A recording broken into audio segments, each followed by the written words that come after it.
tonight we are going to do a stir-fry pork with red pepper and cucumber. So to start with, we have the pork. That is the pork that I saved from the roast pork dinner. I sliced it. Oh, sorry, the pork was before I cooked the roast pork. So I sliced it and marinated with salt and pepper and cornstarch, that's all. So it was in the freezer, sort of flash like that. So I took it out last night and it has been defrosted beautifully, because when you packed it very thinly like that, it defrosts very quickly. And for the other ingredients, we have 2 shallots, 2 chili, 2 peppers, 4 garlic. You can use however many or fewer you like. And I have 3 spring onion, half cucumber. For condiment, we have pepper, salt, light soy, and chicken powder. Start with the oil. This is not on the stove, it's cold, and this is intended to be cold. Just put a tablespoon, just gently cover the bottom of the pan, like that.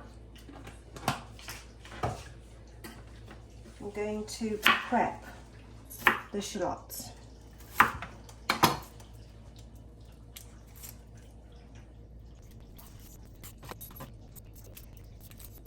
And just slice it. Okay, make sure you halve it so there's a flat surface, and have your fingers like that so that your knife doesn't go anywhere near your fingers. And flip it when you don't have enough space. Flip it. Sorry. Do it slowly if you can.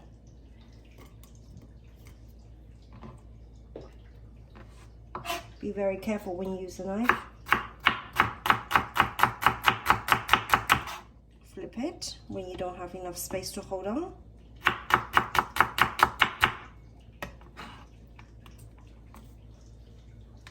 The thinner the better.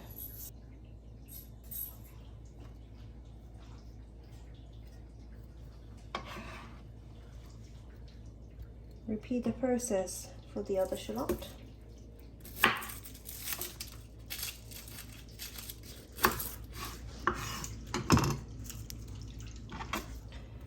Use that bit of a base to stand up.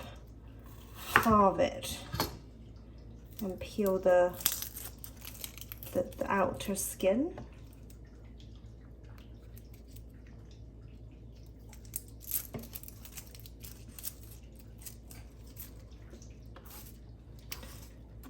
Like so. That one has a tiny little bit left. Right, so again, have the flat surface down. This is 2 pieces, so you could just put them one on top of each other. Have your hand in the way like so.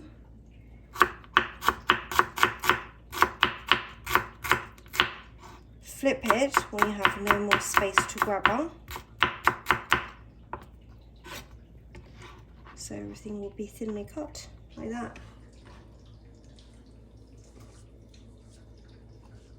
If you're not comfortable with knife, do it very slowly to start with. Safety is very important. Flip.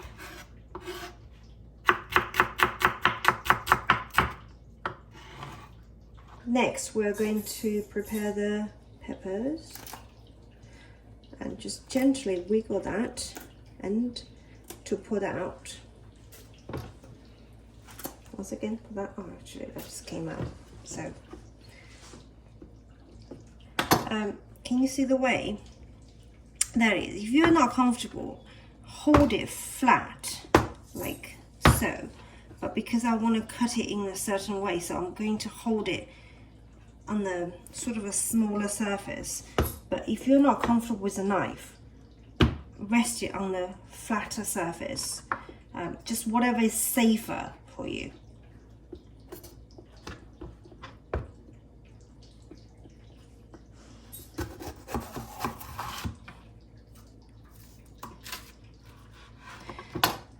So people like to de-seed these. I like to keep them in, so it's a personal preference. So do whatever you like. I first halve it, so it gives me sort of this sort of length. So because I want to make sure that every bite is not too long. If I cut it like that, every piece would be too long for a bite. So you can cut it this way, but I find it easier to cut it this way for peppers. But for chilies, always cut it that way, so your hands are not touching the inside. So I'm going to show you both ways. So I'm going to first to do sort of have the outer layer flat.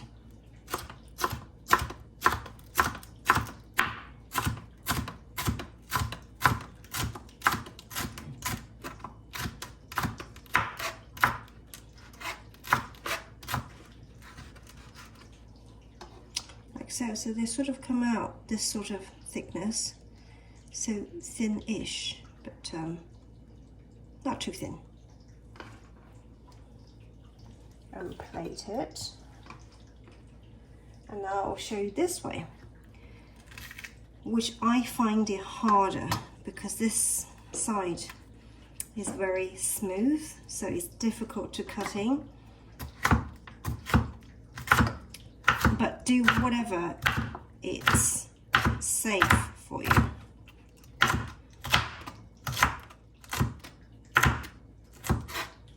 Like that.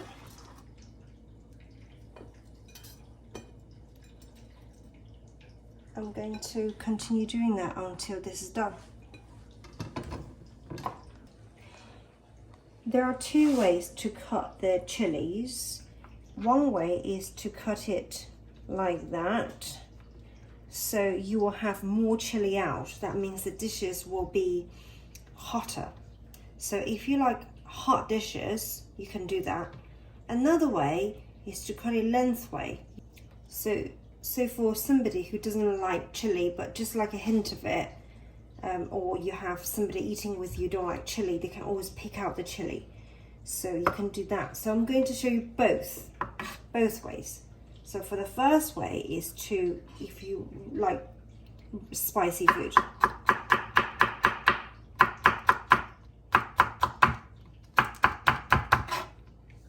cut it quite finely like that.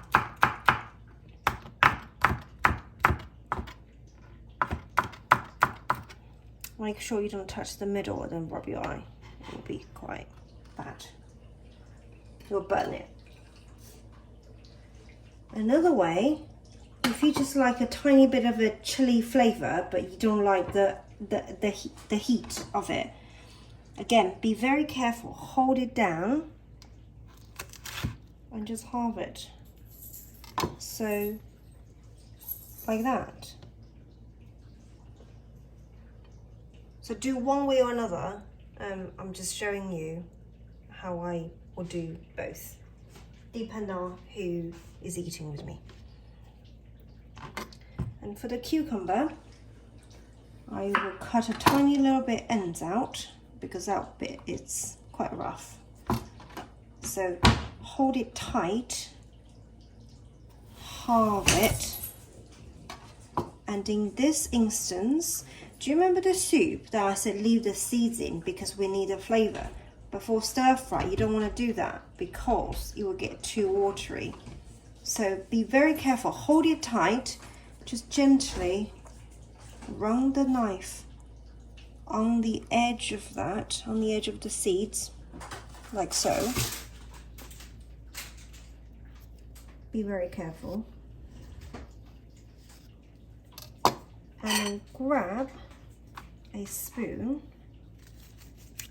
and just spoon it out.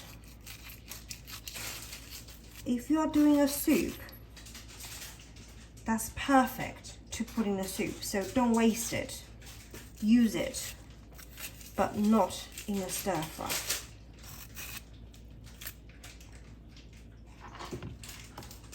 So I'm going to put that on the side. I won't throw it away.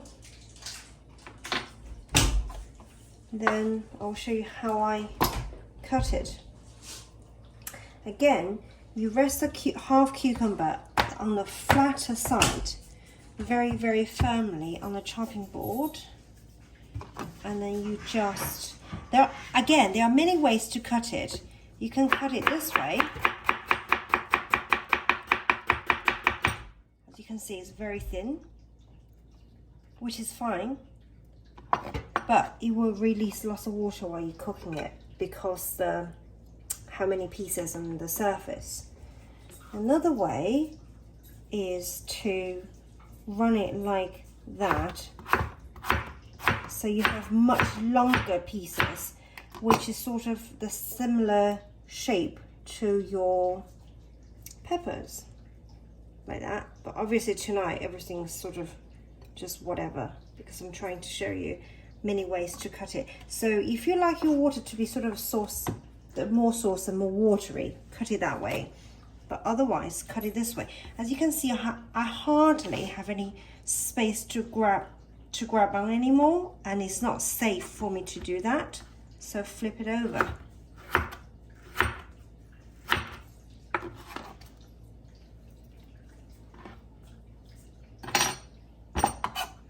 So again, if I want to do the other way, I'll cut it like that, which is pretty, which is beautiful, but you can do both ways. No wrong way to do it, to be honest. And for the other side, I'm going to do it like that.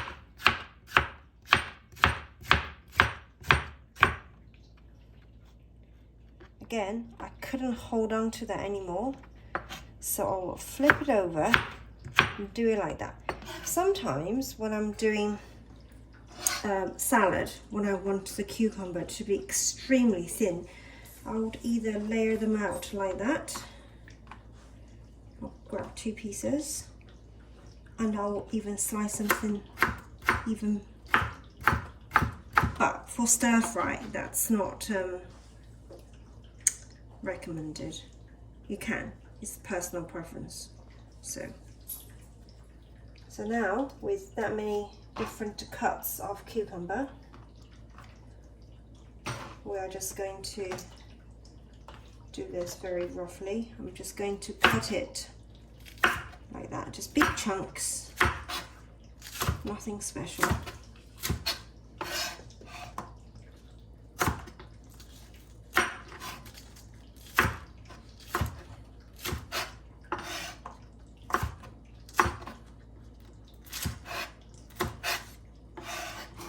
So that's a spring onion.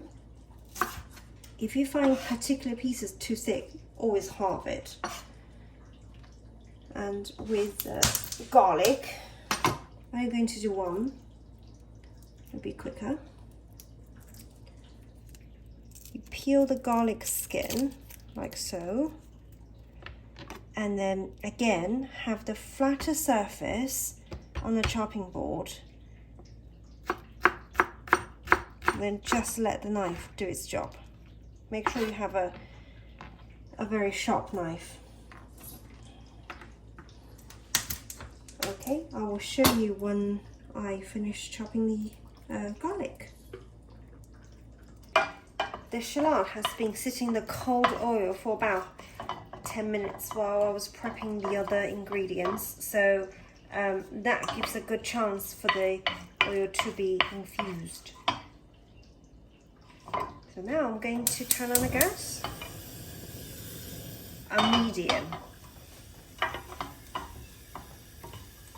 While that's heating up, I'm going to salt and pepper the shallot. I like to salt every layer of my food when I'm doing a stir fry or stew. Not much, just a little bit, so that makes sure that every ingredient, every bite is being properly seasoned. Low heat for about 2 minutes, or when it's brown.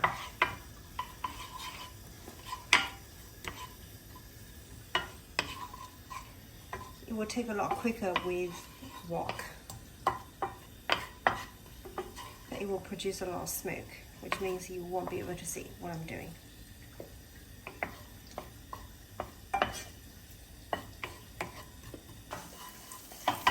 You can hear start seasoning, and there's some thinner bits already start turning brown, and we don't want the whole thing to be brown. So now this is a good time to adding the fully marinated and fully defrosted pork.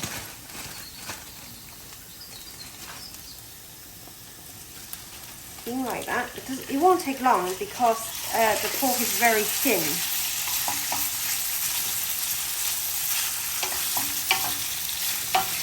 Turn up the heat. You can see the pan starts sticking. That's because we had the cornstarch while we were marinating it. So we are going to turn it very quickly now. Make sure you use your wooden spoon scraping the bottom as you cook, so that the marinating cornstarch doesn't get burnt. You can't scrape all of it, so don't worry if you don't. Just do your best, just to make sure that you stir that as you go.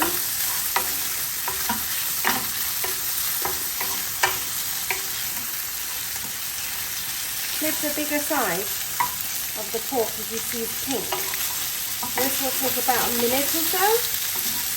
You will know when both sides of the pork look like that. But that's not cooked because the other side is still slightly pink. So when both sides are sort of not pink, you know it's done.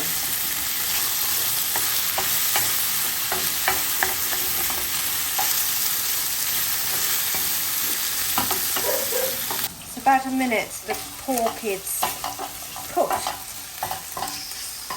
and push the pork to a side and adding this mixture of the vegetables.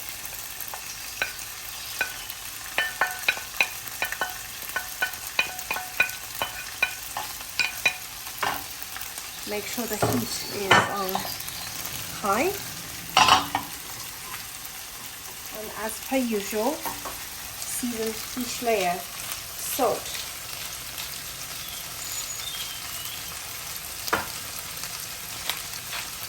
pepper,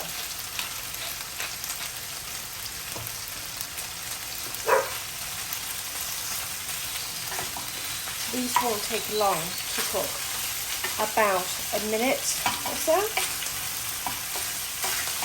Just keep stirring. As you can see, the bottom is sort of already burnt.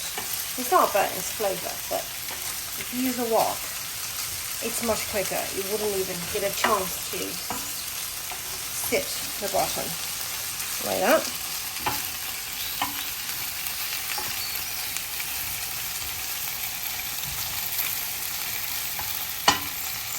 A minute, then we'll do the next step.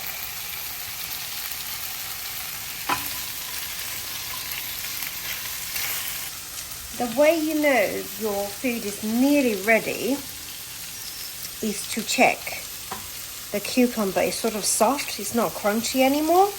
That's why it's important that you have all your cucumber in the same form. But today, for the demonstration purposes, I have them cut in different ways, so they will be cooked in different times. So for example, these pieces here, the bigger ones, will take much longer than these ones, or even the thinly sliced ones, which I can't even find anymore. Actually, here's a very thinly sliced ones.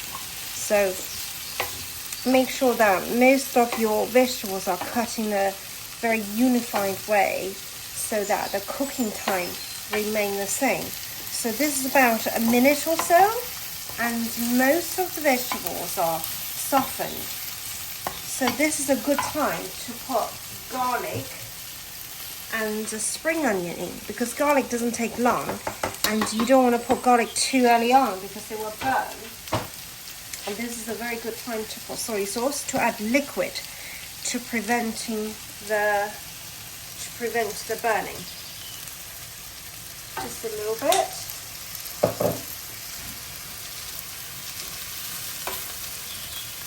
Continue to stir. The reason why it's called stir fry is just you never stop stirring. That's why it's actually much better to use a wok. But for the purpose of a video, it just wouldn't work.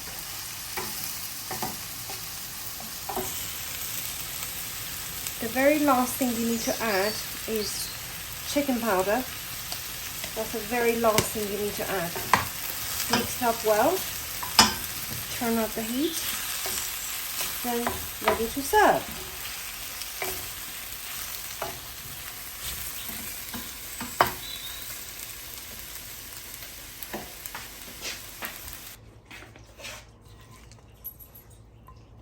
Serve it with some rice or noodles or baked potatoes or salad, however you would like your stir fry.